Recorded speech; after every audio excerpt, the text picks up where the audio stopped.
오늘처럼 기독교 쪽으로 해서 기독교로 시작해서 기독교로 끝나시는 건 아니겠지만 그런 주제가 있었던 점은 숫자가 되게 적어요. 불교 쪽이 좀 더 많았고요. 그 다음에 여기 뭐 K가 워낙 그 주제가 다양해서 앞뒤 얘기하면 뭐 되게 어중하고요.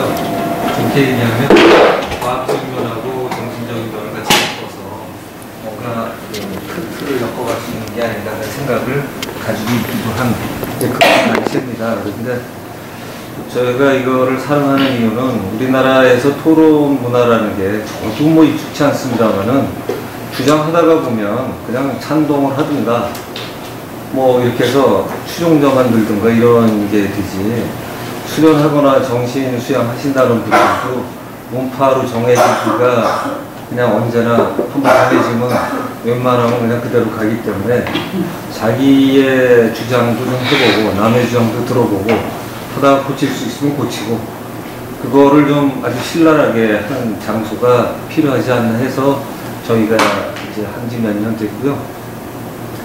저는 뭐 여기 연습 많이 되셔서 하시겠지만 이제 그냥 다시 하나 보태드리면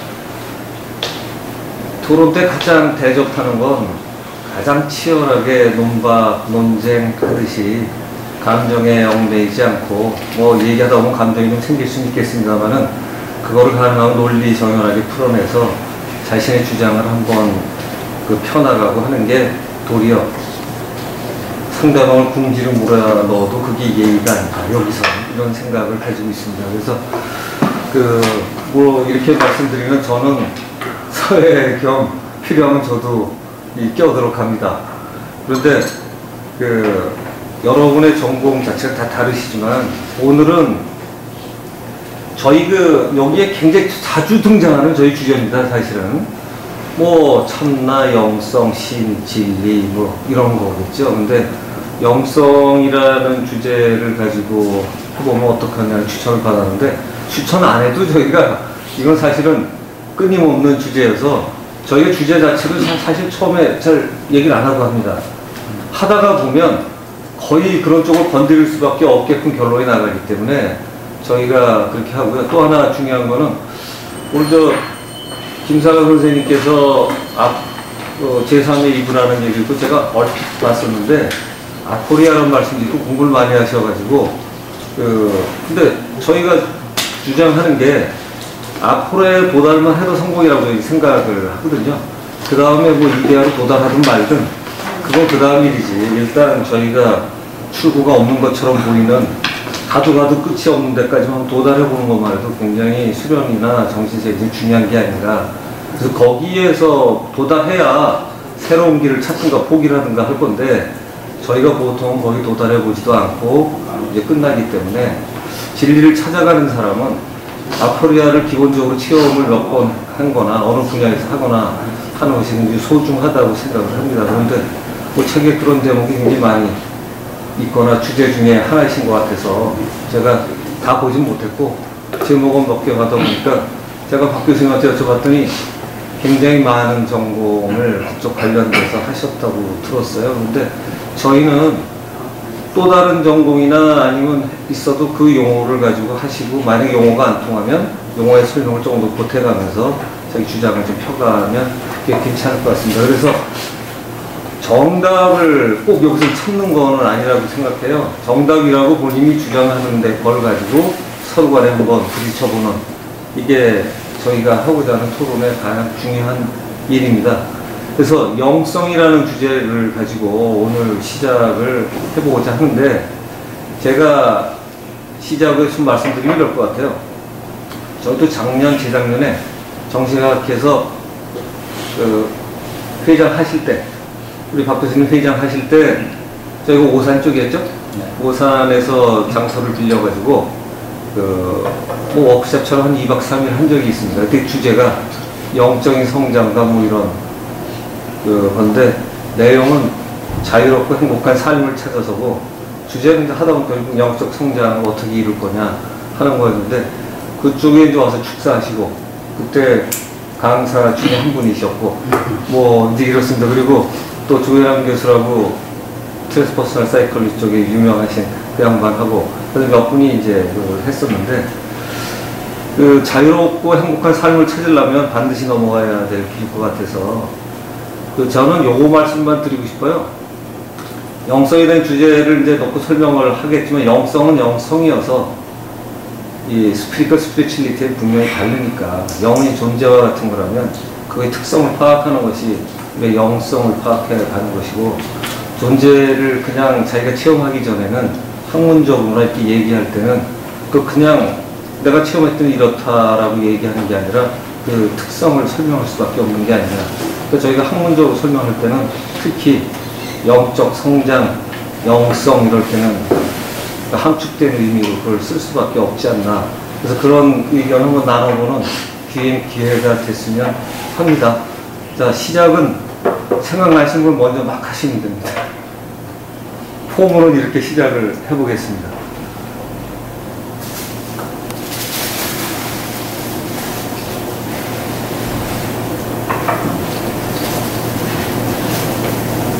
손님작들은 먼저 이렇게 하셔도 되고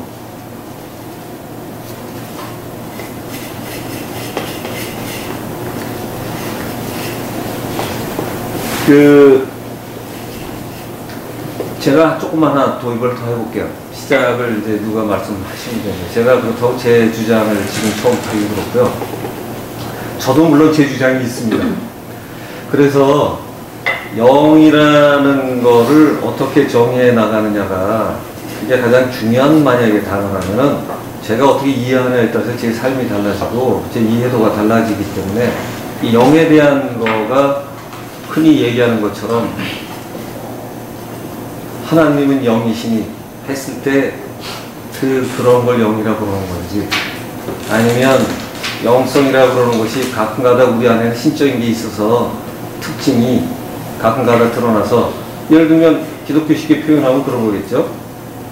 하나님의 아들 같은 특성을 영성이라고 그럴 건지 하나님은 하나님의 아들하고 차이가 있어서 그냥 하나님하고 똑같아야 영성이라고 그럴 건지 이것 자체도 사실은 개념상의 자기 이해도에 따라서 믿음에 따라서 다르지 않겠나 하는 생각을 가져봅니다. 그래서 자신이 생각하는 영성을 가지고 얘기하고 용기 있는 분 시작을 하시면 또 다른 분이 시작을 하실 것 같습니다. 근데 참고로 참 저희 공통적으로 제가 이제 사회를 보면서 이 부탁드리는 게 하나 있어요. 가능하면 책에 의지하지 말고 가능하면 자기 체험으로 가능하면 자기가 보고 느끼고 내가 어떤 걸 믿는다 그러면 나는 이러해서 믿는다는 것이 바탕이 되면 훨씬 좋을 것 같습니다. 안 그러면 이게 뭐 책 보고 서로 문제 하나 다 끝나면 여기서 저희가 논의해 나가는 의미가 좀 적을 것 같고 나는 이렇게 믿는데 이래해서 이렇게 한다 하면은 훨씬 더 좋지 않을까 싶습니다.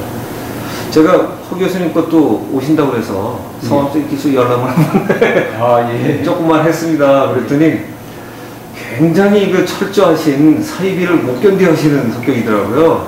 근데 여기 사이비 좋아하는 사람 원래 없습니다. 그런데 그 사이비를 하기 위해서 공격하기 위해서 또는 가르치기 위해서 어떤 거는 뭐 글도 좀 쓰신 것 같기도 하고 또 정통 신학의 입장에서 애쓰시려고 하는 거라고 저는 이렇게 느낌을 받았는데 그러다가 보면 일단 같이 오셨지만 두 분도 비슷하지만 굉장히 많이 다른 게 있지 않을까 이런 생각을 저는 해봅니다.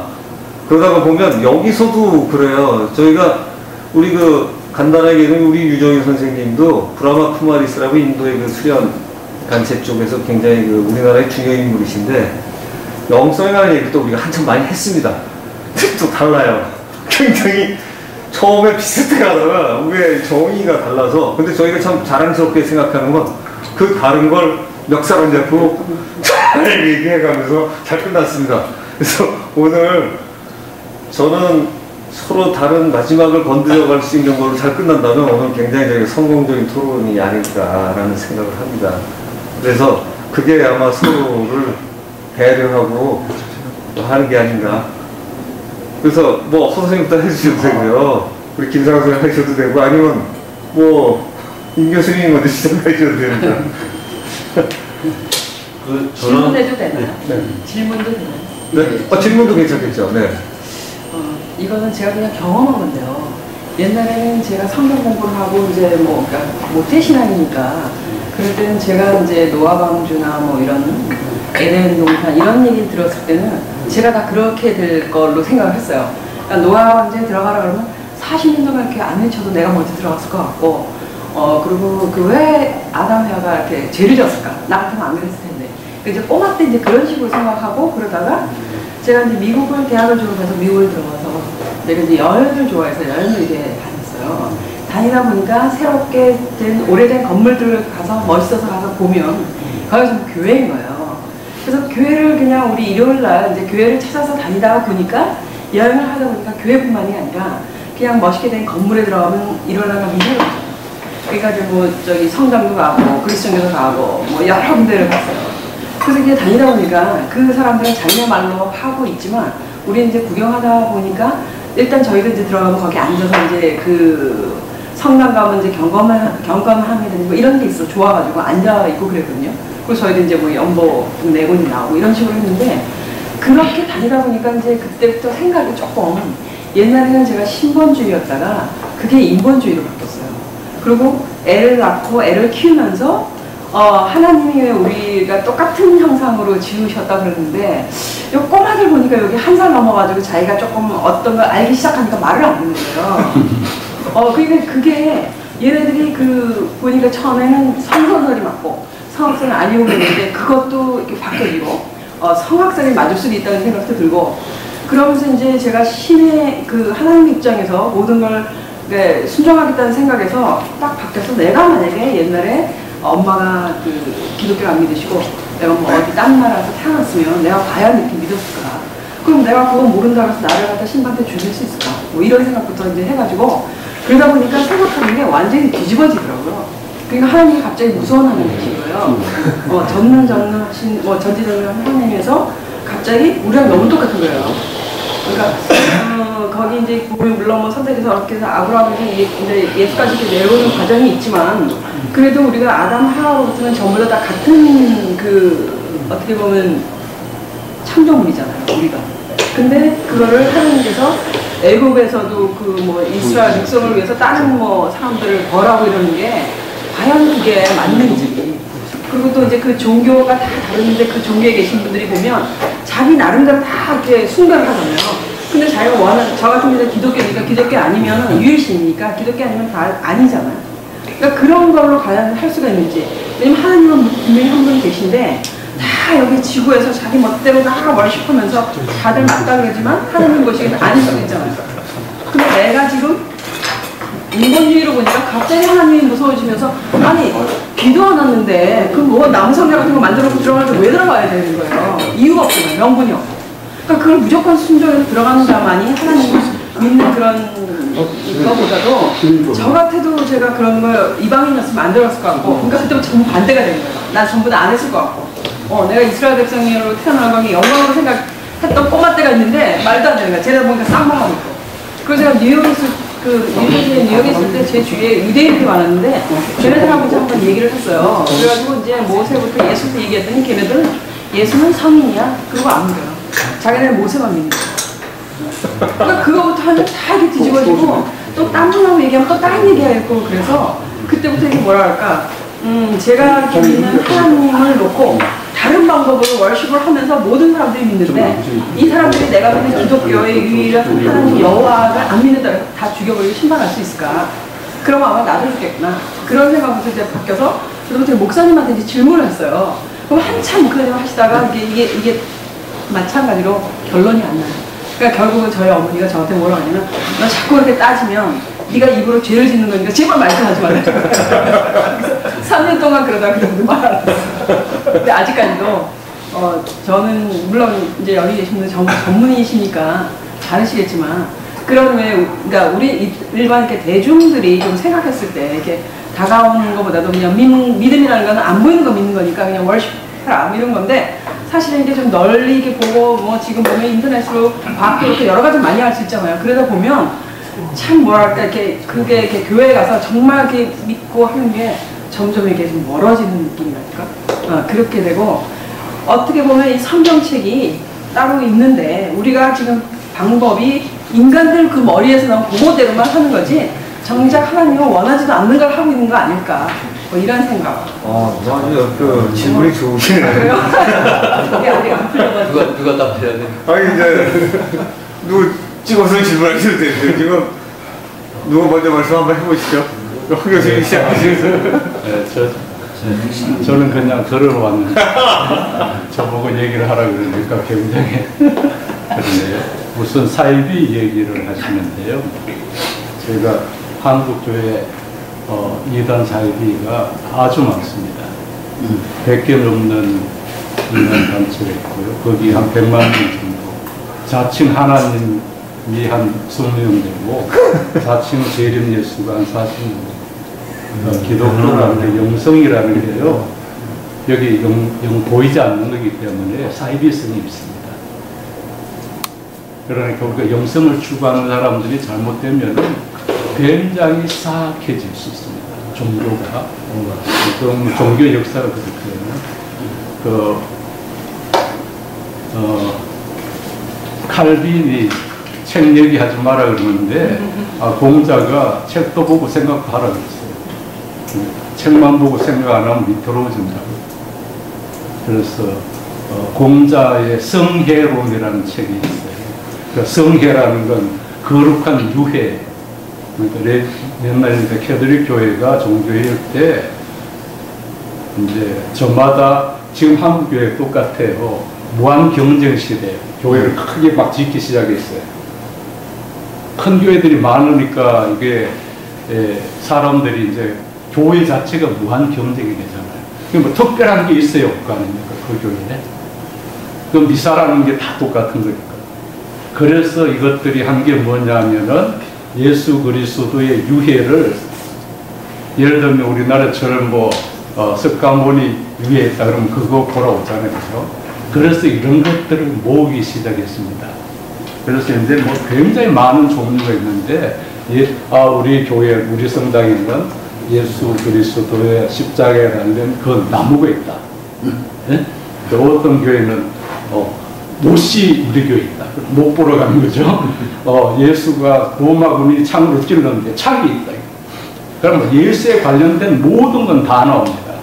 나오는데 이제 어떤 교회는 예수 그리스도의 피가 있다.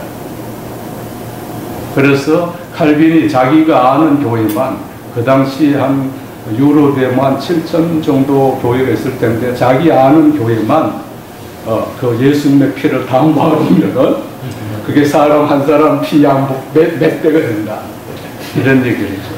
내가 그 책 보다가 완전히 멘붕에 빠졌는데 어떤 교회는 예수 그리스도가 할례 받았잖아요. 그 표피 그거 갖고 있다는 여러분들 우리 호리노의 수위 거기 있죠, 그죠? 세마포에 예수님의 그런 형상이 되어 있다. 그래가지고 이게 진짜냐 가짜냐 논의가 많았잖아요, 그죠? 그 당시에 그거 유행했습니다. 그리고 그것만 전문적으로 그려주는 화가까지 있어요. 그래서 제가 왜 그 이단에 대한 관심이 있느냐, 이단은 피해자가 돼 보기 전에 그 심각성을 모릅니다. 그래서 아주 열린 사람들이 뭐 이단이고 싸움도 아니고 너희들이 어떻게 평가하느냐 이렇게 얘기할 수 있는데요. 실제로 이단에 대한 피해자들이 완전히 가정이 파탄되고 인격이 완전히 황폐해지고요. 그런 사례들을 우리가 너무 많이 봤고, 저도 저 주변에서 우리 가까운 친척 중에서도 그런 이단 때문에 가정이 풍지박산 나는 걸 봤고, 그래서 이제 그리고 초대교회 신학의 역사 중에 가장 신학의 출발점 중에 중요한 게 하나가 이단 반박입니다. 교회사 공부이고 신학이 이단 반박이고. 말씀하시는 죄송한데 이단의 정의가 보통 어떤 식으로 내려집니까, 일반적으로? 그것도 얘기하면 길어지는데요. 기독교 입장에서는 우리가 무엇을 믿느냐 했을 때 사도신경입니다. 그 다음에 사도신경이 기독교 신학 가장 잘 요약한 거라고 볼 수 있거든요. 그래서 이제 이 사도신경을 우리가 이해하는 게 참 중요한데, 거기에 보면은 사도신경력이 왜 형성되었느냐, 그것도 이해하는 게 굉장히 중요한데요. 그 영지주의가 있습니다. 뭐 도마복음서 때문에 영지주의가 뭐 굉장히 논쟁이 되는데, 영지주의 반박하기 위해서 사도신경이 형성되었습니다. 그 영지주의는 영육이원론이거든요. 그렇게 철저하게 영육이원론이기 때문에 신이 육체를 입고 이 땅에 오면 안 돼요, 예수가. 그러니까 고난 당할 수도 없어요. 몸이 죽지도 않았으니까 부활도 없어요. 단지 영적인 각성이에요. 그러기 때문에, 내가 자꾸 이렇게 얘기를 많이 하면 안 되는데, 그래서 말시온 같은 사람이 영지주의 영향을 받아서 어떻게 얘기했느냐 하면, 그러니까 육체를 만든 신은 열등한 신이고, 구약의 하나님과 신약의 하나님은 다른 하나님이라는 거예요. 천지를 창조한 조물주 신은 열등한 신, 육체는 열등한 거니까. 그 다음 신약의 아버지 하나님과 영의 하나님이라는 거예요. 그 두 하나님은 다른 하나님이다, 이렇게 주장했어요. 그래서 굉장히 심각한 문제가 된 거죠. 그죠? 그래서 사도신경 첫 번째가 이렇게 두 하나님, 같은 하나님이라는 걸 고백한 겁니다. 그러니까 천지를 만드신 아버지 하나님이 있습니다. 이렇게 되어 있는 거예요. 그 다음에 이제 영지주의는 예수가 육체로 태어났다는 걸 부정해요. 십자가에 달렸다는 거. 왜 몸이라는 건 소마에 있어요. 몸은 영혼의 감옥입니다. 그래서 예수가 30살 때쯤 갈릴리에 나타났다. 태어나다는 말과 나타나다는 말은 전혀 다른 말이지. 영적인 존재로 나타났다는 거예요. 그 다음에 십자가 달려 죽지 않았대요. 그 다음에 부활도, 몸의 부활도 없고요. 그래서 영지주의 문서에 보면은 이런 얘기가 나와요. 예수님이 십자가에 달려서 엘리 엘리 라마 사박다니 했잖아요. 나의 하나님 어찌하여 나를 버리셨나이까. 이걸 이제 어떻게 해석하느냐 하면 영지주의자들은요, 예수님이 육체라는 탈을 쓰고 3년 동안 활동한 거예요. 인간으로 육체를 입고 태어난 게 아니고요. 그래서 십자가에 달려서 죽으면서 이게 엘이라는 게 영혼으로 해석하는 거예요. 그래서 육체라는 이 탈을 벗어버리고 떠나니까 나의 영이시여 어찌하여 이 육체 나를 버리고 떠나느냐, 이런 식으로 해석했다는 거거든요. 그래서 이제 영지주의 그래서 거기 이제 그 중에 이제 도마복음 연구소 하시는 분이 있어서 제가 조심스럽긴 하지만 저는 입장이 전혀 다릅니다. 도마복음서는 그게 원시적인 책이라고 보는데 그렇지 않습니다. 그 반대입니다. 그러니까 예수가 육체로 태어났다는 거, 육체로 십자가에 달려 죽었다는 거, 육체로 부활했다는 것을 그걸 부정하기 위해서 만들어 놓은 게 도마복음서거든요. 그러니까 초대교회 그걸 향해서 이거는 우리 기독교하고 너무 다른 거다. 그래서 이제 사도신경이 그렇게 형성되고, 사도신경이 하나의 기준이라고 보는 거죠, 기독교에. 그냥 그걸 가지고 이제 한 7가지 이제 기준을 우리가 만들었습니다. 그건 길게 얘기할 필요는 없고요. 앞에 여기 참 재밌는 질문 하나, 노아 방주 얘기죠. 그것도 제가 또 질문이 나한테 왔으니까 하는 건데요.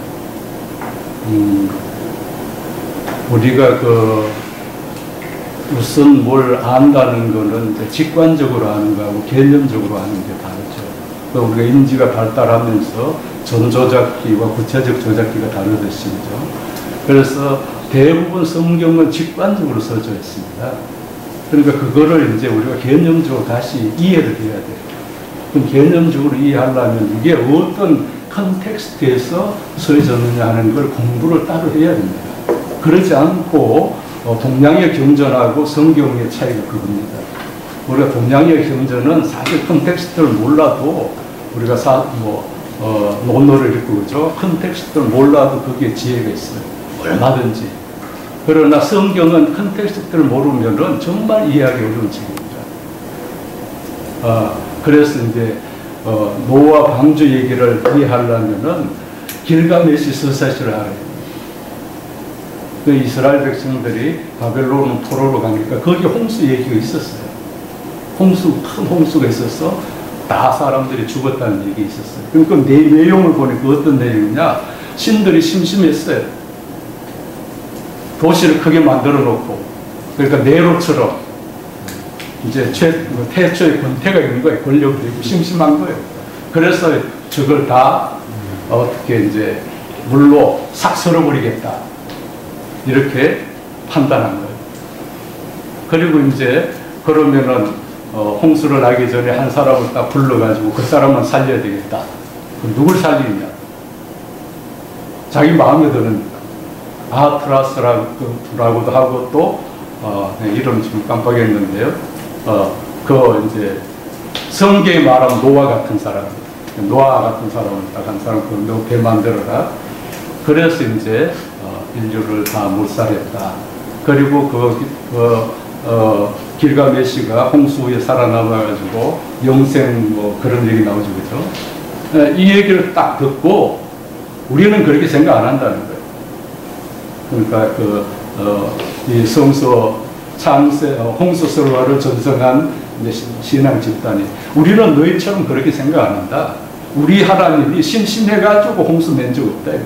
인간이 죄악이 강하기 때문에 이제 국가들이 생기면서 개인적인 그 악이 제도가 되잖아요, 그렇죠? 폭력이 칠변화 생겨나거든요.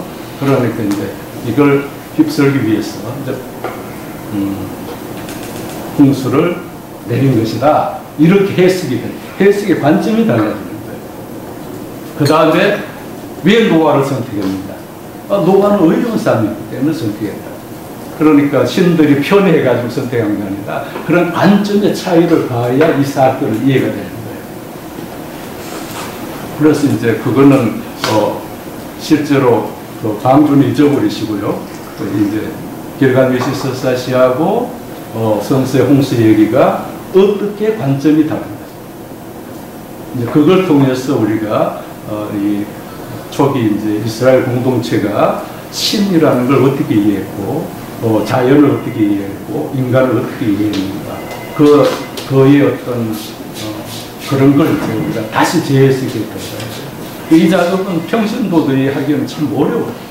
근데 전에 저기도 신문에도 났었지만 노아 왕조가 실제 있었던 거를 발견을 했잖아요.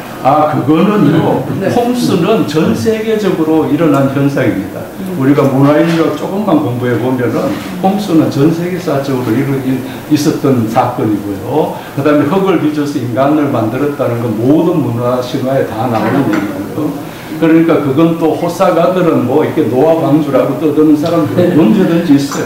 그거는 뭐냐면 이거 예수의 피다 그러고 그래서 뭐냐면은 칼빈이 뭐라 그랬냐면요.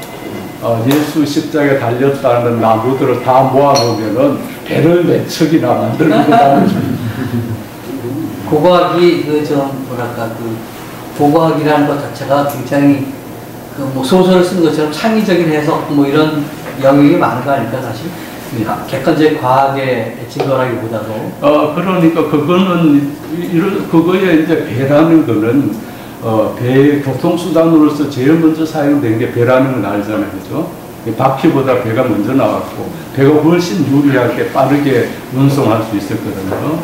그리고 전 지구적으로 홍수라는 건 다 있을 거예요. 대홍수가 계속 있었고. 그러니까 그 대홍수가 있는 건 아니에요. 그러니까 그게 이제 융기돼 가지고 네. 어느 고산에 일수 있는데 네. 그것이 꼭 노아의 이렇게 질문하는 거하고 똑같아요. 어떤 유치원에 가서 선생님이 옛날 얘기를 했어요. 옛날 옛적에 호랑이가 담배를 피워두는 적에 토끼와 거북이가 있었는데 이렇게 얘기하니까 어떤 아이 손 들고 선생님 옛날 옛적이 단기 몇 년이에요? 이렇게 질문하는 거 똑같아요. 그거는 의미 없어요. 그거는 뭐냐면 직관적으로 사고하는 사람들에게는 의미가 있을지 모르지만은 개념적으로 사고하는 사람들에게는 전혀 의미가 없어요. 그러니까 그거는 배가 이렇게 발견됐다, 통째로 발견됐다 합시다. 그게 뭐 노아 홍수라는 결정적인 증거가 없고 그거 자체는 미닝레스예요. 왜냐하면 홍수 사건을 갈가메시 서사 바벨론 사람들은 홍수 사건을 어떻게 쓰겠느냐? 그런데 성수 히브리 사람들은 어떻게 쓰겠느냐? 이 해석학적 차이를 통해서 거기에 담긴 교훈이 어떻게 다른가? 이걸 이해하는 게 중요한 거지. 실제로 홍수가 있었느냐? 이게 뭐 그거는. 그럼 구약에서 나오는 여러 가지 사건들을 예. 이렇게 그 사건 자체를 보시는 것보다 다른 개념적으로 생각을 많이 하시는 거예요? 그렇죠. 그것 자체가 이미 신앙 고백이라고 보는 겁니다. 그러니까 창세기 1장부터 11장까지를 통상 그 설화라고 얘기하죠. 창조 설화. 네. 그래서 그거는 지금 교수님 말씀인 그런 맥락이고 12장부터 족장들의 역사여갖고 일부는 그 이스라엘 민족의 역사이면서 또 그 역사에 대한 기자의 해석이 들어가고 그런 거라고 봐야 되겠죠. 그러니까 그거를 제가 이스라엘 주이시 애들한테 물어봤더니 걔네들은 왜 니네가 모세만 믿냐고 물어봤어요. 그때 걔네들 대답이 뭐냐면 자기네가 지금 니네가 보는 성경은 우리의 그 아까 말씀하신 대로 그런 신화적인 것도 있으면서 역사고 단지 하나님을 본 사람은 모세밖에 없다는 거죠. 물론 눈이 멀었지만 가서 시내산에 올라가서 보고 눈이 멀었지만 모세만 봤고 또 예수는 왜 안 믿냐니까 그거는 성인 중에 하나야. 이런 식으로 얘기하더라고요. 근데 저는 이제 궁금한 게 이스라엘 백성들도 어쨌든 그 선택을 하셨는데 제가 궁금한 게 그거예요. 전지전능하신 하나님이 선택했을 때 배신당하고 이런 걸 다 모르셨냐 이거지. 다 알고 계셨잖아요. 그러니까 그게 전지전능하면서 또 우리가 그 형상대로 또 지음을 받으셨고 그 우리랑 거의 비슷한 저희가 그러니까 신이 가지고 있는 그런 형상도 우리도 가지고 있는데 그러면 우리랑 똑같이 신들도 위에서 전쟁하고 똑같은 거 아니에요? 그런데 이제 하나님이 전지전능하다는 건 히브리적인 사유는 아니에요. 헬라적인 사유. 플라토나 아리스토텔레스들이 신 그러면은 전지전능하고 모랄 퍼펙트하고 무소부지하고 영원 불변하고 뭐 그렇게 개념을 만들어 놓은 거예요. 그러니까 기독교가 이제 서양으로 가면서 그렇게 신은 전지전능하다 이렇게 이제 헬라 철학의 신개념을 이제 덮어서 놓으니까 이거하고 뭐 복자 우리 김사라 박사가 소설에도 썼죠. 뭐 이거하고 원래 히브리 사람들의 그 신관하고 부딪히는 거예요. 그러니까 거기에서 굉장히 많은 모순들이 생겨나요. 여기서 제가 중간에 살짝만 껴들어 보겠습니다. 그러니까 허 교수님은 어떻든 지금 신은 전지전능하지 않다고 믿으시는 거군요, 그죠? 그러니까 그걸 설명하고 계시는 거 보면 거기 동의하는 건 아니신 거예요, 그죠? 그렇죠. 그러니까 이제 서양 철학에서 말하는 전지전능 개념하고 달라요. 근데 사실은요, 저희가 동양에서도 전지전능하다는 표현을 쓰는데 사실 전지전능의 컨셉이 아는 인간은 별로 없어요. 그렇죠. 그죠? 우리는 전지전능이라는 단어를 쓰는데 진짜 전지전능이 뭐냐 하면은 지금 사실은 저희가 이거 그 언어상의 약점이 어떤 거냐면 왜 신은 이런 일을 저도 예전에 교회 좀 다녔었는데 제가 속 터져놓던 것 중에 하나가 제 마음에 제일 들어온 놈 같은 놈이 잘 된단 말이에요. 그러면 이 자식은 뭔데 말이지. 이게 굉장히 기분 나빴어요. 근데 지금은 물론 이제 생각이 다릅니다. 왜냐하면 전지전능의 개념이 바뀌어버렸기 때문에 근데 저는 전지전능하다고 생각해요, 사실은. 근데 이제 이 단어가 전지전능이라는 단어를 써도 우리가 예를 들면 전지전능하다는 표현을 쓰셨을 때 어떤 인간들이 어떻게 살아가야 누구나 보기에 괜찮은 사회일까? 꼭 천국 같은. 이걸 우리가 상상이 사실은 우리 개념으로는 쉽지가 않다는 거죠. 그러니까 내가 잘 되는 건 그럴듯해 보이는데 도대체가 저 악인도 있고 뭐도 있고 이렇게 규정하는 이 사회에서 어떤 사회가 가장 이 신이 바라는 신이 정말 있다고 치고 그러고 그럼 어떤 사회일까를 정의해 보려고 그러면 생각보다 이건 무지하게 어려운 거예요. 그죠? 그러니까 대개는 조금 전에 말씀하셨던 것처럼 히브리적이든 헬라적이든 또는 무슨 어디든 간에 자기가 필요한 문화적인 거나 경험을 통해서 필요한 부분을 갖다 이제 해석을 할 수밖에 없어지는 그 철학에서 얘기한 현상과 뭐 해석, 현상과 본질 뭐 이런 개념이겠죠. 그러니까 실제로 저희가 똑같은 단어를 써도 여기서 저희가 토론을 한 몇 년 하다 보니까 누가 전지전능이 신이 어떤 신을 생각해서 이걸 꼭 확인을 해야 돼요. 그래서 저희가 가다가도 또 이제 신이나 전지전능 이런 단어를 할 때 이 조금 이 토를 제가 가끔 붙일 건데요.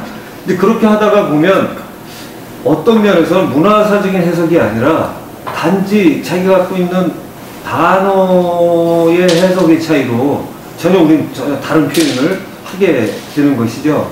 그래서 저 아까 사실은 뭐 이단 얘기는 딴 게 아니었고요.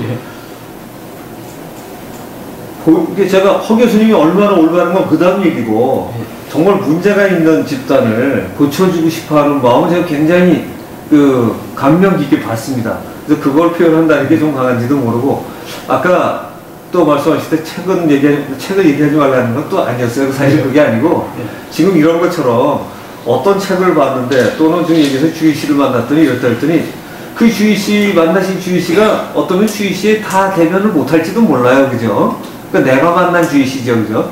그러니까 실제로 이제 그런 것들을 저희가 토를 좀 붙이면서 보다가 보면 굉장히 이게 이제 좀 공유할 게 많아지기 시작을 하고, 저희가 하다가 보면 언제나 그게 더 시간 걸리는 것 같더라고요.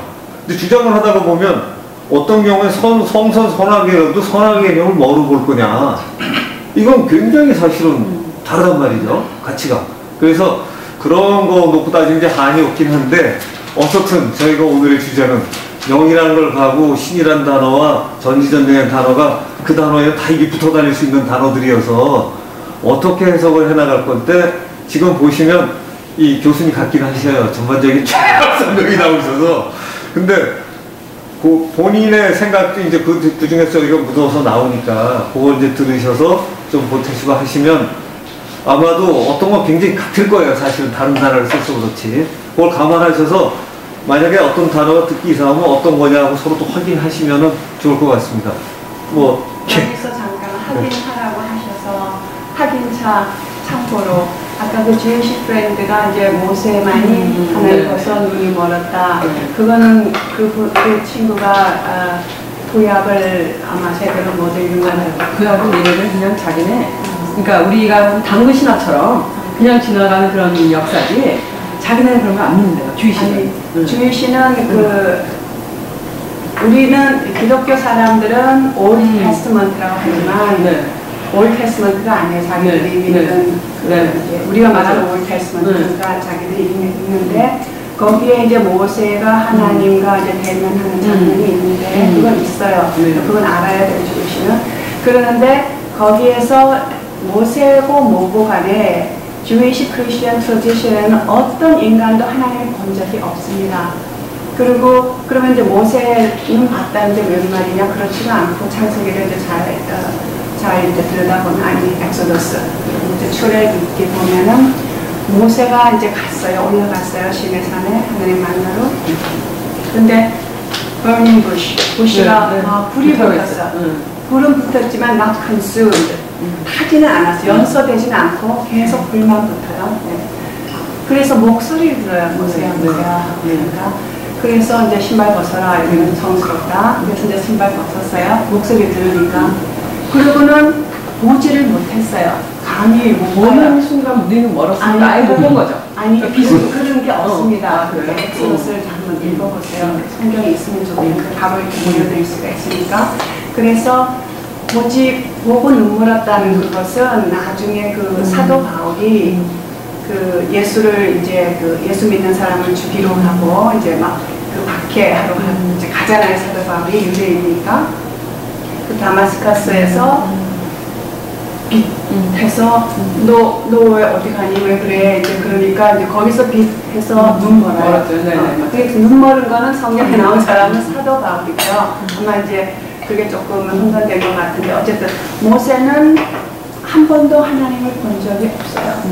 하나님의 음성을 듣고 커뮤니케이션. 제가 성경이 그지 오래돼가지고 모르겠는데 제 기억으로는요, 모세가 너무 열심히 하나님 모습 보여달라 그래가지고 뒷모습을 보여줬습니다.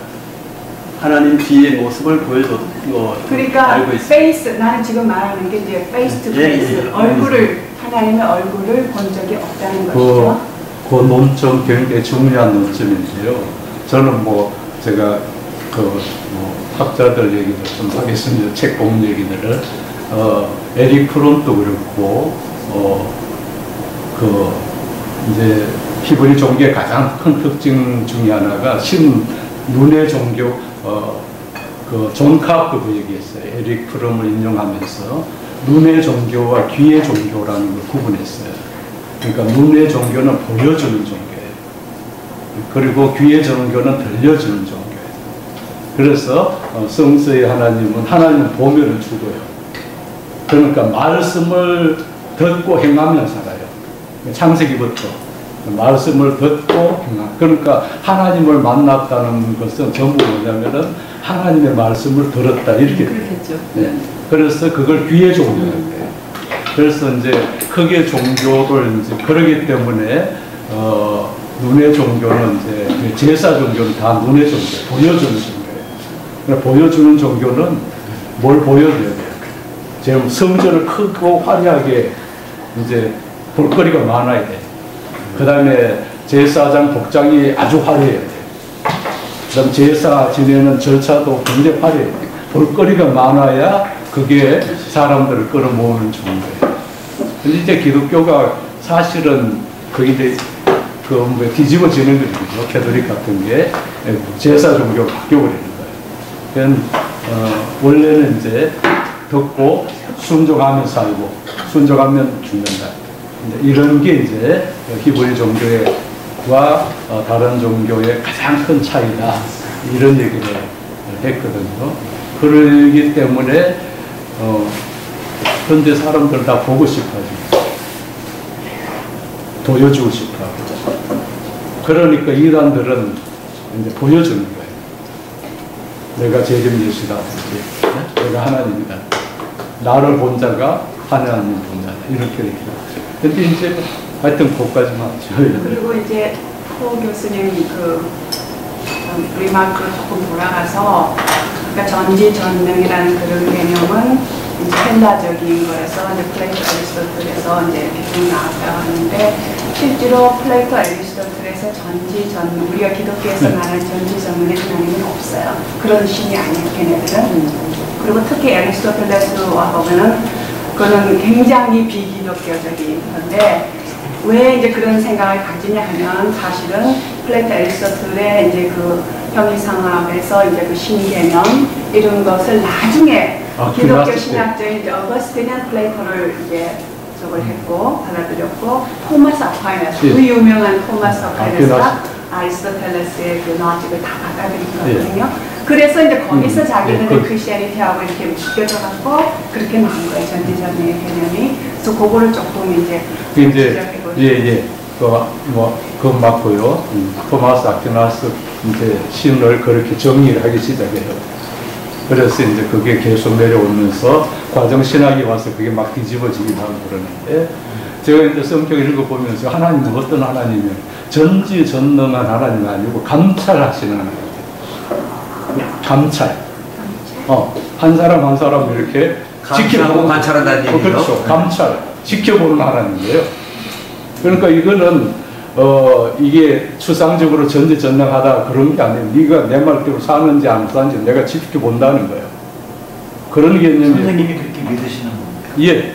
감찰하는 하나님. 예, 예. 그러면 그 하나님은 어디에 과연 계실까요? 그러니까 하나님. 감찰하는 하나님은 어디에 있습니까? 그러니까 그것은 이제 그런 뭐랄까요? 내 신앙 내 믿음 안에서 이제 뭐랄까 관계 맺은 하나님이죠. 네. 그러니까 이게는 좀 뭐랄까요? 이런 거 제가 좀 오늘은 신학적인 주제니까 어차피 제가 말을 많이 할 수밖에. 괜찮으신가? 제가 또 그 조직 신학이니까 이런 분야에 대해서 또 뭐 학생들 가르치고 뭐 그리고 제 홈페이지에 보면은 뭐 질문을 막 올려놓으면 답도 하고 그러거든요. 그런데 그게 이제 신심이 어디서 오는지 그 문제거든요. 신심. 신앙. 그러니까 내가 하나님이 존재한다는 걸 내가 믿고 하나님이 나의 뭐 어떤 생사 화복도 주관하시고 내가 하나님 뜻대로 살아야 된다는 그런 믿음이 어디서 왔는지 그거 설명하기는 참 어려워요. 그런데 그런 신심이라는 게 불교에도 있잖아요. 신심이라는 불신. 저도 이제 학교 다닐 때 연대에 불교 학생이 없었거든요. 그 불교 학생이 만든다고 그래서 저도 거기 참여했어요. 그래서 불교 공부를 제 나름대로 좀 했거든요. 그래서 그 원시 불교 사상이라는 과목도 듣고 뭐 금강경, 뭐 반야신경도 다 외우고 그랬거든요. 그런데 절에 가서 부처님 앞에 내가 절을 해야 되겠다. 이런 신심은 요만큼 또 없어요, 지금도. 그럼 설명이 됐는지 모르겠어요. 그러면 절을 해야 신심이 있다. 아니 어쨌든 그건 아니고 그러니까 제 얘기는 그런 신심이 어디서 오는지 불교에 대한 지식으로 오는 건 아니다 하는 거죠. 그래서 제가 얘기하자면 제 신앙이 어디서 왔느냐 그거 설명하기 어렵죠. 그러니까 기독교에서 그런 은총이다 이렇게 얘기하는 거죠. 그래서 내가 그런 신앙 때문에 내 삶이 굉장히 행복해졌다 이렇게 보는 거죠. 뭐 불교 신자들은 또 그렇게 생각하겠지만 그러니까 그 불심이 그 사람 어디서 왔는지 나는 모르는 거죠. 불교에서는 원리는 간단해요. 예. 원리는 이제 믿음이라는 건 원리는 간단해도 어쨌든 자기가 믿음이 가야 돼요, 그죠? 그렇죠. 근데 이제 화두를 잡거나 이제 끊임없는 의심을 하고 관찰을 한다는 거는 사실 관찰은 의심을 날리는 거지 않습니까? 그래서 어떤 자기가 잡은 주제에 대한 의심을 날리다가 예를 들면 객가르침처럼 존재에 대한 걸 갖다 계속 점검하려고 하다 보니까 뭐가 있는지 없는지까지 모르다가 나중에 내 생각하는 거 자신만큼은 부정할 수 없어서 존재가 되잖아요. 마찬가지 그거 제가 볼 때 굉장히 불교적인 시작인 것 같아요. 결론 내려가는 과정도. 그래서 그런 식으로 해서 예를 들어서 불교식으로 설명하려면 이럴걸요. 하나님이 어디 살아계신가를 없는 걸로 자르고 잘랐는데 도저히 부인할 길이 없으면 살아계시네 라고 이제 가도 문제점이 없어 보이겠죠. 근데 지금 말씀하시는 은총 같은 경우는 사실 방식은 다른 거예요, 그죠? 어느새 스며들듯이 또 무슨 종교 수련에서 훈습하듯이 나한테 딱 다가와서 돌이킬 수 없는 어떤 상태를 넘어서 버렸어, 그죠? 근데 그런 상태라 지금 접근식은 굉장히 다른데. 그러니까 그런 거 제가 그 불교 쪽에 집회에 가봤거든요. 설법하는데 갔더니 그 인상적인데 그분이 불교는 이제 불교 기독교를 그 불교는 자력 구원이다 그런 말을 하더라고요. 자기가 스스로 수행 덕후해가지고 깨닫든지 뭐 그래서 자기를 구원하는 거고 기독교는 타력구원 예수를 의지해서 구원의 길을 찾는 거다. 그러고 하는 말이 자력구원과 타력구원 중에 어느 것이 나은 거냐. 그러니까 거기 있는 불교 신자들은 다 스스로 자력구원이 나은 종교다 이렇게 그렇게 나오더라고요. 불교는 또 뭐 초기부터 10개 부파가 있어서 너무 다양하니까 그거는 참 달리를 잡기가 참 어려워요. 불교 자체에서 보면. 그래서 기독교는 법계 또 달라요. 그러니까 이게 불교는 이단 좌설이라는 게 처음부터 없어요. 그 부파 안에 다 들어와 있어요. 온갖 사이비가 다 들어올 수 있는 거죠. 그래서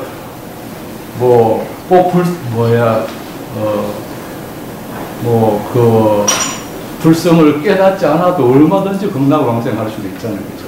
아미타불만 배우면 되는 거예요. 그러니까 그거는 좀 아닌 것 같고요. 정토전 같은 데는 그래요. 그거는 약간 기독교화된 불교는 그렇습니다. 예, 그러니까 제 얘기는 불교 안에는 워낙 부파가 10개 부파가 있어가지고 너무 다양하다는 거예요.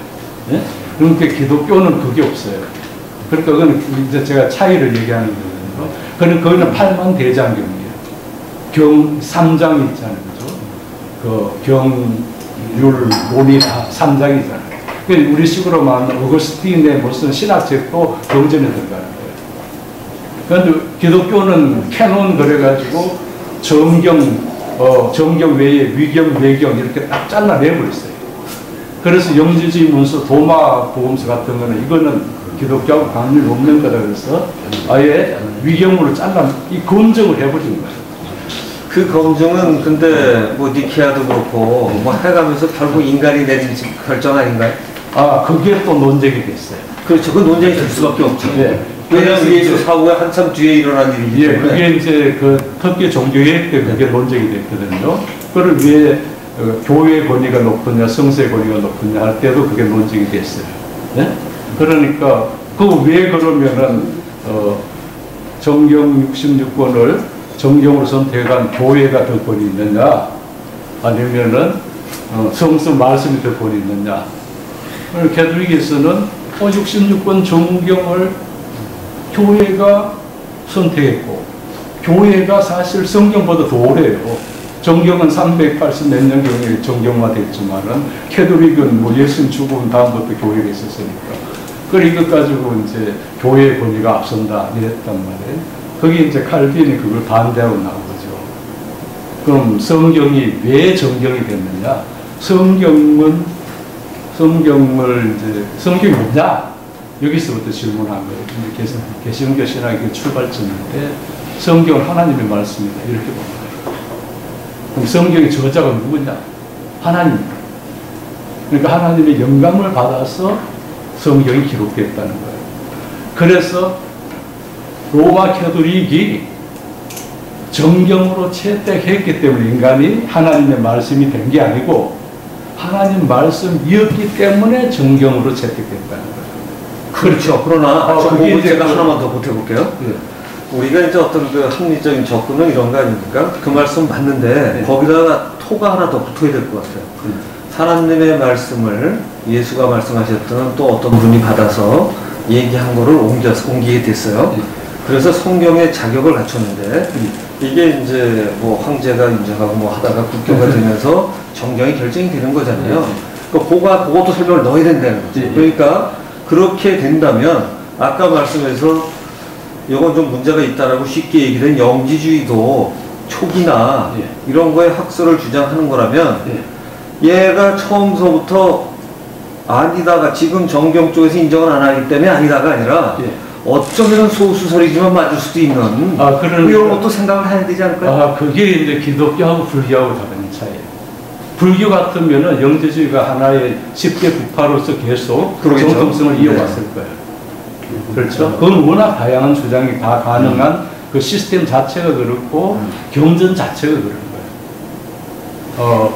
그리고 거기에는 이제 뭐냐면은 불교는 어떤 의미에서 완전히 그냥 무주공산에서 하나의 종교가 생겨난, 물론 힌두교가 있다고 했지만은 힌두교 자체가 적대적이지는 않았어요. 그러니까 자기 정체성을 확실하게 가질 필요가 없었고 박해라는 것도 없었어요. 기독교는 유대교라는 훨씬 이제 1000년이 넘는 종교 안에서 아주 중요한 결단을 했어요. 기독교를 이해하는 데 중요한 건데요. 유대교에 4대 종파가 있었거든요. 아시죠? 그죠? 열심당, SM파, 그 4대 종파가 있었죠. 기독교는 그러면은 유대교의 4대 종파가 다 신앙 노선이나 전략이랑 조금씩 다르거든요. 그럼 우리는 5대 종파다. 유대교가 5대 종파다. 그렇게 있었으면 별 문제 없었을 거예요. 근데 우리는 유대교하고 전혀 다르다 이렇게 나왔어요. 그래서 처음 박해의 대상이 됐어요. 그렇기 때문에 완전히 유대교의 기본적인 체제를 완전히 전복시킨 겁니다. 그래서 그 전통을 이해한 건데 가장 중요한 것 중에 하나가 예수를 하나님이라고 이렇게 고백해 버린 거예요. 그러면은 유대교의 기본적인 사상은 유일신앙이죠. 하나님 한 분이다. 그럼 예수도 가만히 이런 신약 성서에 보면요, 예수님이 이게 내가 말이 너무 많은데 하나님처럼 말하고 행동했어요. 예를 들면 내 죄가 사해졌다. 죄 사하는 건 누구만 할 수 있어요? 하나님만 할 수 있어요. 그런데 예수는 죄 사한 권세가 나한테 있다고 했어요. 근데 여기서 전제 하나가요. 예. 자, 유대교에서 지금 새로운 예수교의 탄생을 나누고 계시거든요. 예. 하나님만 사할 수 있다는 거는 누구의 권능일까요? 예수가 권능이 그건 유대교적인 발상이죠, 그죠? 그러니까 이미 이때 접근이 달라야 되는 거죠. 아니 그러니까 예수가 그 말을 해도 예. 예수가 그러니까, 그 말을 했기 때문에 하고 다시 유대교에서 얘기하는 하나님의 자격을 여기다 갖다 대입하기에는 그것도 이제 그 문제는 또 어떻게 설명되느냐면요. 네. 근데 굉장히 또 역설적, 그러니까 유대교 기본적인 거, 성전 제사, 이런 거 완전히 부정했거든요. 그 다음에 유일신시나 완전히 부정했고요. 그런데 이게 또 역설적이게 구약 성서는 그대로 받아들였어요. 거기에서 이제 그런 문제가 생기는 거예요. 그러니까 지금 사실 제가 던지고 싶은 말씀은 아마 큰 차이들은 아닐 건데 이런 거 같아요. 굉장히 어떤 면에서는 굉장히 약간 교조적인 냄새가 좀 있으시기 때문에 저희가 설명을 그래도 내려오는 과정에 인위적인 면이 상당히 많았던 대목을 인정한 뒤에 하나님의 육성이나 하라고 생각되는 부분에 이런 면을 잡아서 가면은 문제가 없는데, 예를 들어서 신의 소리였기 때문에 손을 볼 수가 없다는 것처럼 느낌이 많아지면 사실은 인간의 행위가 무지하게 많아서 아까 말씀하실 때 인간 자체는 또는 신도 전지전능의 개념을 굉장히 다르게 해석을 하고 계시거든요. 그렇다 그러면 내려오는 성경 자체에도 이분이 전체적으로 줄거리가 오류가 없는 내용을 읽어내면 되는 것인데, 한편으로는 어떤 때 무오류 설정 같은 느낌이 든다면 그 약간 문제가 있어 보인다. 저는 이제 저는 이제 좀 기독교로 변호하는 입장에서 얘기하려고 하는 그런 기본적인 의도는 있고요. 좀 기독교를 이해해달라는 입장이고요. 왜 그런 문제들이 생기느냐 하면은, 이게 좀, 대부분 그렇습니다. 기독교가 배타적이다 그러지만, 종교 자체가 배타적입니다. 저는 그렇게 봅니다. 모든 종교는 배타적이라고 보고, 또, 종교라는 건 보이지 않는 신이 있다고 얘기하는 거니까, 그 사이비스이 다 알게 모르게 스며 들어갈 가능성이 아주 많습니다. 예? 그래서 종교 얘기하는 사람들 중에 사기꾼들 많습니다. 제가 볼 때는. 그래서 이제 그런 두 가지 점을 우리가 고려해 보는 거고, 또 하나는 영지주의. 영지주의는 그 자체로 진리가 있어요. 그러나 기독교 입장에서 보면 저거는 기독교적인 진리는 아니다 이렇게 본 거예요. 그게 핵심입니다. 그러니까 영지주의는 어떻게 보면 굉장히 불교적인 특징이 강합니다. 유사주의 많으니까 굉장히 많이 연구되고요. 왜냐하면 기독교 신자지만은 좀 불교적인 그런 오리엔테이션이 더 잘 되어 있는 사람들이 있어요. 그러니까 이 기독교, 물론 기독교도 저는 이제 종교를 크게 한 세 가지로 나누는데요. 아까 얘기한 것처럼 제사 종교. 이거는 보여주는 종교예요. 그러니까 이거는 지성 감천의 종교예요. 지성이면 감천이다. 그런 이제 종교가 있고, 그 다음에 수행 덕도의 종교가 있어요. 이 샤머니즘이나 이런 거는 다 제사 종교죠. 수행 덕도의 종교는 불교도 그렇고 유교도 그렇고 수행과 덕도, 이거는 굉장히 엘리트 종교입니다. 수행 덕도 하려고 그러면 평범한 사람 먹고 살기도 바쁜 사람이 먼저 수행하고 그렇대요. 그러니까 불교는 굉장히 엘리트 종교예요. 그런 의미에서 보면. 그 기독교는 아까처럼 말씀에 순종하는 뭐 그런 스타일의 종교인데요. 그러니까 기독교들 중에서도 최근에는 이제 기독교가 그냥 뭐 무조건 믿고 순종하고 이것이 너무 천박하게 보이죠, 사실은. 아까 얘기했잖아요. 제가 얘기한 것처럼 뭐 예수 십자가 나무라 그래가지고 그것 때문에 뭐 가고 예수 피라 그래 그거 보고 이런 너무 천박하니까 이 수행 덕도 기독교 그런 건 너무 부족한 거 사실이에요. 그러니까 이제 그런 쪽에 관심 있는 사람들은 영지주의가 대안이 될 수 있죠. 그건 자기를 발견하고 자기를 깨달음입니다. 영적인 각성이에요. 그 영지주의의 기본적인 그 가르침 중에가 영적인 각성이거든요. 아까 이제 예수가 이제 유대 전통을 거의 뭐 이렇게 반대로 이제 얘기를 했다면서 예를 든 게 이제 죄사함의 권세하고 성전 예배를 부정한 거 두 개를 얘기를 하셨는데 그 외에 또 어떤? 그 다음에 많죠. 근데 비교해 보면은 대립되는 두 가지 비교를 유대교에서 그대로 갖고 온 게 있어요. 구약 성경 그대로 갖고 왔고, 그 다음에 완전히 뒤집은 게 있어요. 그거는 이제 성전 제사죠. 완전히 뒤집었어요. 그 다음에 안식, 그것도 완전히 뒤집었다고 그렇게 보는 거고요. 그 다음에 이제 새로운 종교 대안으로 제시하는 거 이제 세례라든가 성찬, 그것이 이제 할례와 제사의 대안을 이렇게 제시했다는 그런 것들 가장 또 큰 것 중에 하나가 유대교의, 물론 구약에도 유대 민족주의를 벗어나는 전망들이 예언자들한테는 조금씩 나와요. 근데 그건 완전히 비주류예요. 근데 예수는 이제 유대인이나 이방인이나 남자나 여자나 할례나 무할례나 차별이 있다. 이런 것도 유대 민족주의를 벗어나는 그런 개념을 보는 거죠. 그거 할례나 무할례는 그 바울 얘기고요. 예. 그거는 예수가 한 얘기가 아니겠죠.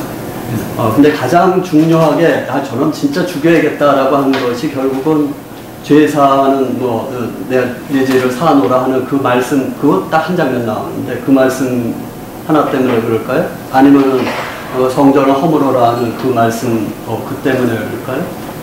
가장 중요하게 예수가 죽을 수밖에 없는 그 가장 주된 이유가 예수님 두 번 재판 받았거든요. 그래서 첫 번째 재판은 이제 삼해드리는 재판이죠. 삼해드리는 재판을 제일 명인 거죠. 목사님이시니까 아시죠? 그거는요. 네. 이미 로마군에 넘겨져가지고 했기 때문에 명목상 이제 유대인의 왕으로 한 거라는 그 죄명을 그거는 네. 빌라도 재판이고 네. 먼저 재판은 산헤드린에서 재판을 하거든요. 예, 저는 그게 관심이 없고 무엇 때문에 그게 중요해요. 왜냐하면은 예수가 왜 죽었느냐는 게 제일 아주 중요한 거예요.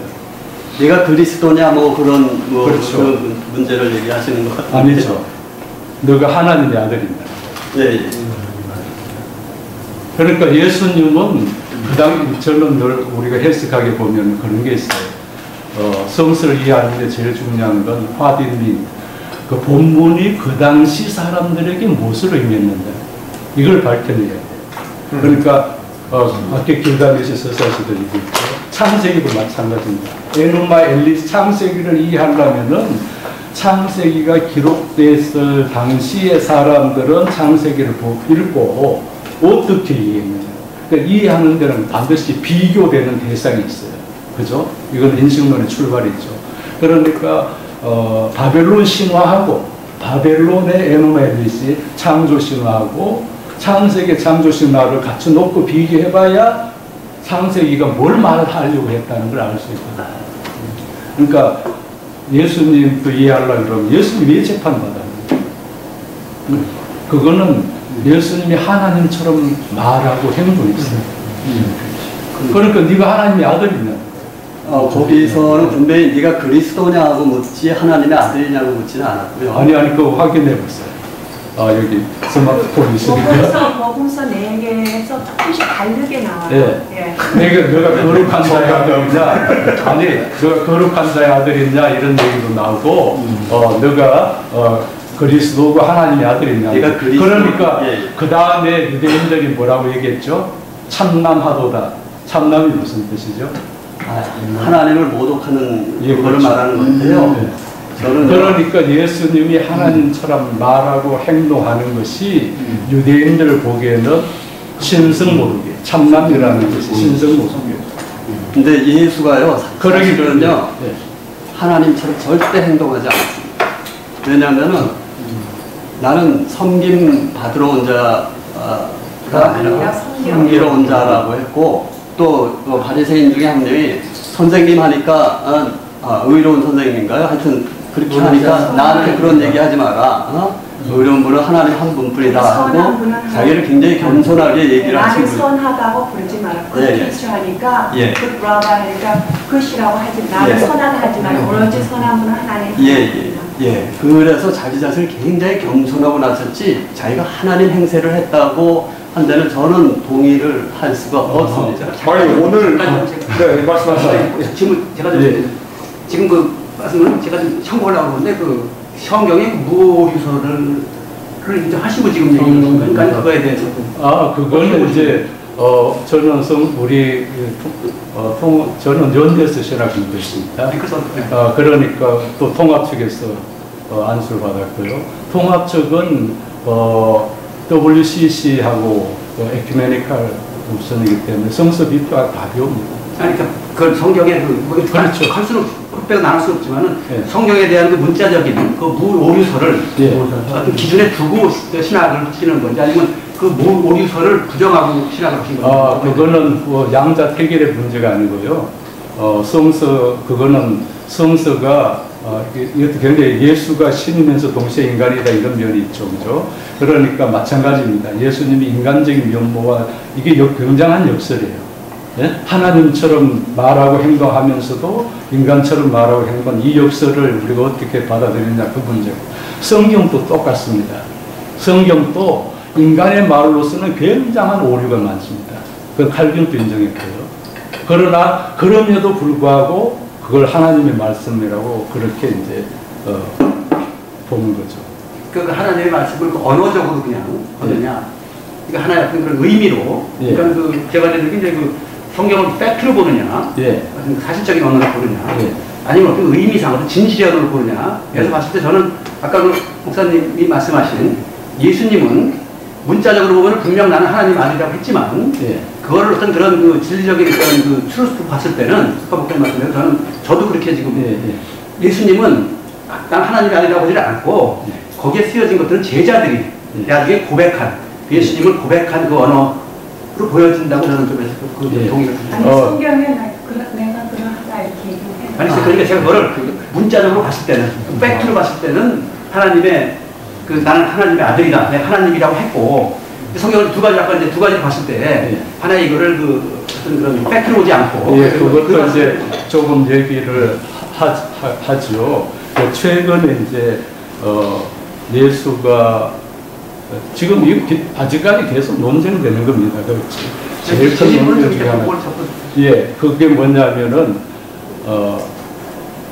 예수는 신화다는 책이 있죠. 거기는 예수는 인간이 아니고 영적 존재다 이렇게 얘기해요. 그 다음에 예수는 어떻게 하나님이 됐느냐, 여기는 예수는 인간이지 신이 아니다. 나중에 캐톨릭 교회가 예수를 신격화했다 이렇게 이제 얘기합니다. 그래서 성서학자들의 가장 큰 관심 중에 하나가 예수를 신이라고 한 것은 후대의 교리 아니냐, 그건 바울의 종교가 아니냐. 그러면 역사적인 예수. 이제 그러면은 또 성서 비평학에서 그러면은 이것도 다 신학에서 이제 다루는 문제죠, 그죠? 그러면은 성경이 역사적인로 오류한 그런 기록이냐? 이게 후대의 다 신앙 고백이고 각색이 아니냐? 이제 이런 비판에서 출발하는 거고요. 그렇다 하더라도 우리가 성경 안에서 이걸 역사적인 사실로 볼 수밖에 없는 많은 요소들을 찾아냈습니다. 신학자들이. 이건 그 중에 하나가 예수님이 하나님을 아빠로 불렀다든지, 예수가 병자들을 치유했다든지, 예수가 그런 등등등 있습니다. 하나님의 나라를 선포했다든지 그런 등등이 있는데, 이제 그런 많은 역사적으로 재구성할 수 있는 내용 중에서 그 중에서 참 중요한 것 중에 하나가 이제 안식의 논쟁이 있었다는 거. 그 다음에 세례를 베푼 거거든요. 세례라는 게 뭐죠? 그것도 일종의 제사함이잖아요, 그죠? 그 다음에 이런 거예요. 옛 사람은 이렇게 말했으나 나는 이렇게 말한다. 율법을 완전히 어떻게 해요? 예수님 살인하지 말라. 나는 형제를 미워하는 것도 살인다. 이렇게 얘기했단 말이죠. 그러면 이게 10계명인데 계명은 누가 바꿀 수 있어요? 하나님의 계명, 하나님 아니면 그거 바꿀 수 있어요? 그 당시 상황에서 우리가 한번 들어가 보자. 네가 하나님이냐?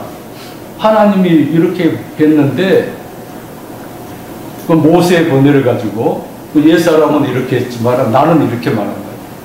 여러분 그 신학 좀 배우면은 예언자들은요 하나님의 이거 예언자들은 말할 때는 하나님께서 이렇게 말씀하셨다 이렇게 얘기 있어요. 그러니까 이걸 메신저 그 포뮬라라고 해요. 예언자들은요. 근데 예수님은 나는 이렇게 말한다 이렇게 얘기했다는 거예요. 이것도 아주 생소한 거예요. 그러니까 우리는 너무 이제 그런 상황들을 모르고 그냥 성경을 봐서 그러니까 그 당시 유대인들이 볼 때는 저는 이렇게 해석하는 거예요. 유대인들이 볼 때는 네가 하나님이라는 거예요. 그리고 제자들을 볼 때는 예수님은 하나님을 아빠라고 불렀어요. 이것도 이제 최근에 신학자들의 연구인데 아빠라는 말은 아주 유아적인 표현이라는 거예요. 우리 애들이 아빠 그러잖아요. 그죠?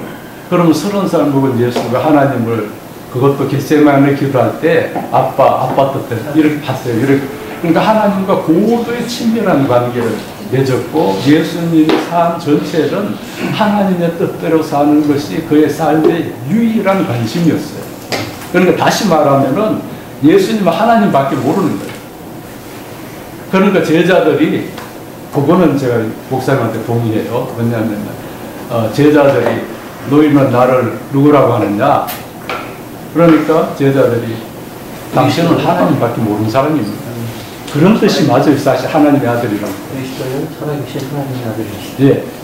당신은 그러니까 이 표범의 아들 그런 유대인들 그런 표현이 있어요. 표범의 아들 그러면은 이거 예를 들면은 니케아 신조의 본체 본질 동일 본질 그런 개념이 아니고 표범처럼 날쌔고 빠른 놈 그럼 표범의 아들.